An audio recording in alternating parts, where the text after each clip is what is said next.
galit, Angel. Dahil feeling mo inaagaw ko sa'yo si Ivan? Angel, mas una ko siya naging best friend bago mo siya naging boyfriend. Yeah, you're right!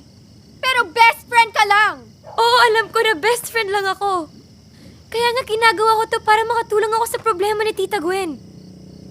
Ginagawa ko to para sa best friend ko. Oh, come on, Patch! Yan ba talaga ang dahilan kung bakit ka sumali sa hair and makeup contest na yan? Nagpapaganda ka? Para sa kanyang lahat ng to, di ba? Why? Because you want him to see you differently? Hindi. Para naman makita niyo ako bilang ako.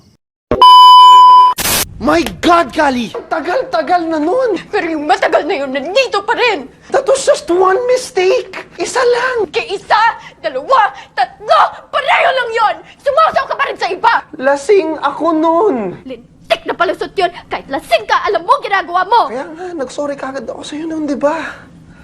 Kasi kahit anong sabihin ko, I was wrong. Nagkamali ako. Nasaktan kita. Nasaktan. Kayong mga lalaki. Akala nyo pag nambababae kayo, nasasaktan nyo lang kami. Makikipagtsuktsakan kayo tapos ini-expect nyo, iiyak lang kami. Itutulog ang sakit tapos pagising okay na.